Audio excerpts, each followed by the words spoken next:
الحمد لله نحمده ونستعينه ونستغفره ونؤمن به ونتوكل عليه ونعوذ بالله من شرور أنفسنا ومن سيئات أعمالنا من يهده الله فلا مضل له ومن يضلله فلا هادي له ونشهد أن لا إله إلا الله وحده لا شريك له ولا نظير له ولا مثل له ولا مثال له ولا وزير له ولا مقارن له ولا مكاظم له ولا مداني له ولا مضارع له ولا جلد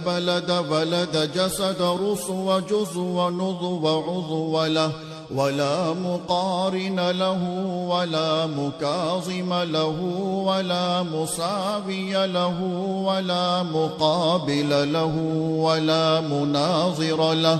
ثم نشهد أن لا إله إلا الله وحدة السبحان ووحدة الرحمن ووحدة الإعلان ووحدة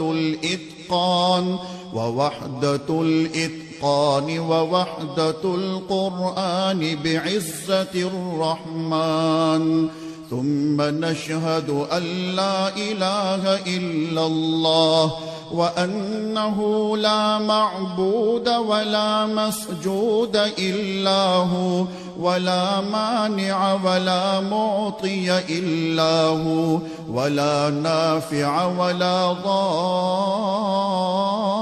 إلا هو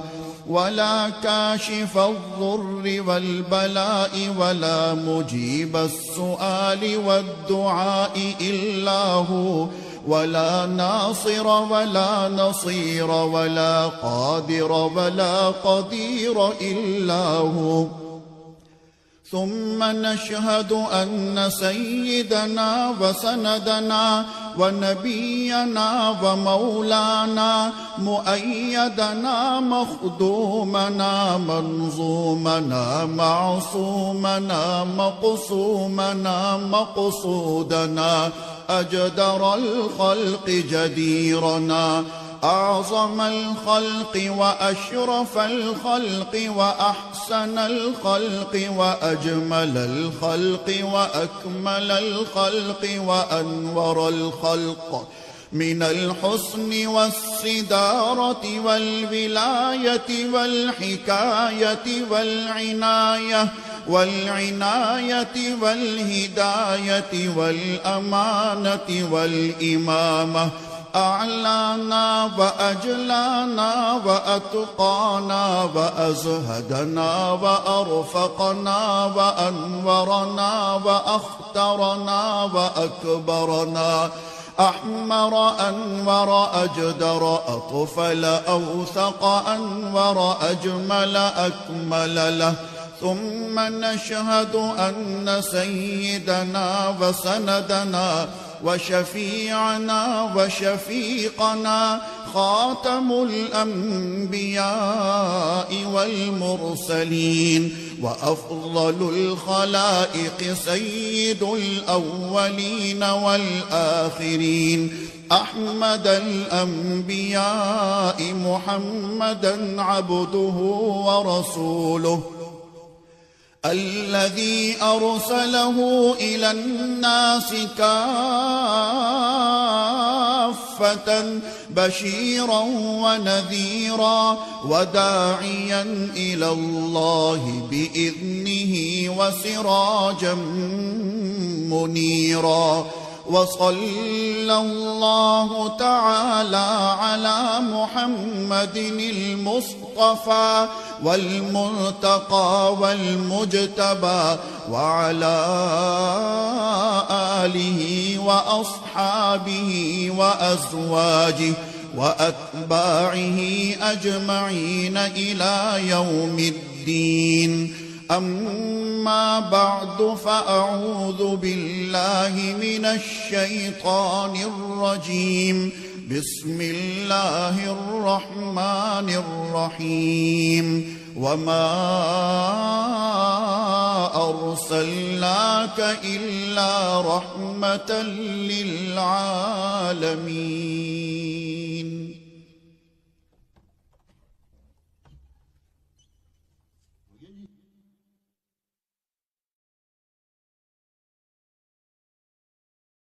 الحمد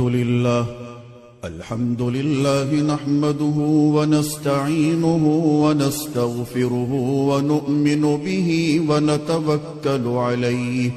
ونعوذ بالله من شرور أنفسنا ومن سيئات أعمالنا. من يهده الله فلا مضل له ومن يضلله فلا هادي له، ونشهد أن لا إله إلا الله وحده لا شريك له، ونشهد أن سيدنا وسندنا ونبينا ومولانا محمدا عبده ورسوله، أرسله بالحق بشيرا ونذيرا وداعيا إلى الله بإذنه وسراجا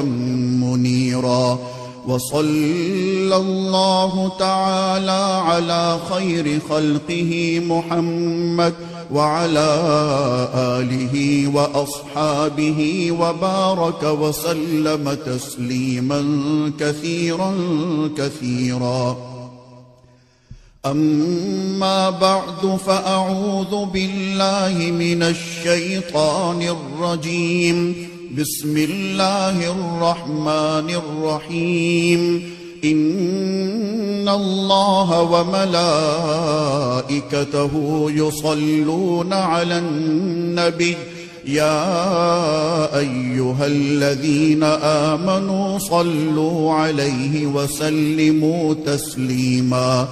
اللهم صل على سيدنا محمد وعلى آل سيدنا محمد بعدد من صلى وصام، وصل كذلك على جميع الأنبياء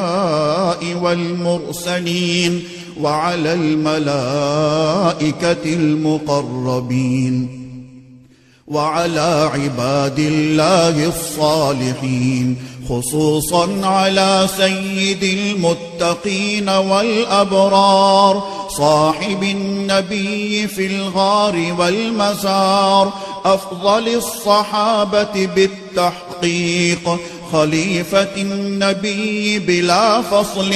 إمامنا أبي بكر الصديق رضي الله تعالى عنه، وعلى الناطق بالصواب والعادل بالكتاب إمامنا بالحق عمر بن الخطاب رضي الله تعالى عنه، وعلى صاحب الحياء وناشر القرآن الشهيد المظلوم حين تلاوة الفرقان عثمان بن عفان رضي الله تعالى عنه، وعلى صاحب السيف والقضاء وناشر العلم والهدى أسد الله الغالب إمامنا علي بن أبي طالب رضي الله تعالى عنه، وعلى السيدين السندين السعيدين الشهيدين أبي محمد الحسن وأبي عبد الله الحسين رضي الله تعالى عنهما، وعلى سيدات الطاهرات بنات النبي المصطفى وأهل بيته المطهرة رضي الله تعالى عنهن، وعلى عميه النبي المجتبى سيدنا العباس وسيدنا حمزة رضي الله تعالى عنهما، وعلى كل الصحابة رضوان الله تعالى عنهم أجمعين. الله الله في أصحابي لا